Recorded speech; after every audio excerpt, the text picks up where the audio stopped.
Good morning. Chapter 13, Lesson 2 is on page 583, and we're going to get into solving quadratics, So we're going to have to remember we can square both sides, or we can take the square root of both sides of an equation when we're trying to solve quadratics. We'll get to the quadratic formula a little bit later on. Number 27, we're looking at y minus 5 quantity squared is equal to 20, so I bet what we can do is we can take the square root of both sides, and that will give us on the left side, remember the square root of something squared is just that thing squared, so it turns out to be y minus 5, and that's equal to, and I'm going to just work over here and say 20 is equal to the square root of 4 times the square root of 5, which turns out to be 2 times the square root of 5. So I'm going to say y minus 5 is 2 times the square root of 5. Let's solve for y by adding 5 to both sides. So our final solution for this problem turns out to be not so bad. 2 times the square root of 5 plus 5. There's our answer. Not so bad. Let's move on to something like number 49. This happens to be that equation on page 584. I guess I should fix this. This is on page 584. And it talks about,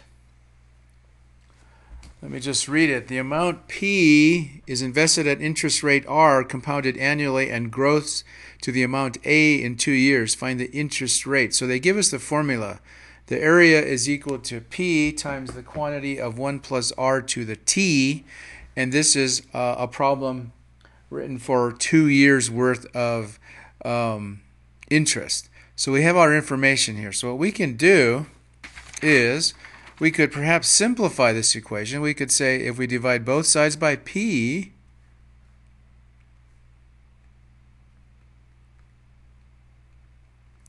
we would end up with A divided by P is equal to 1 plus R squared. And what we can do even further is we can take the square root of both sides, which would give us the square root of A divided by P. Turns out to be just 1 plus R, because I'm taking the square root of both sides. You remember the square root of R squared is just R.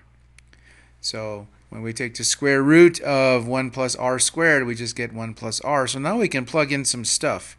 And A turns out to be 1232.10, and P turns out to be 1000.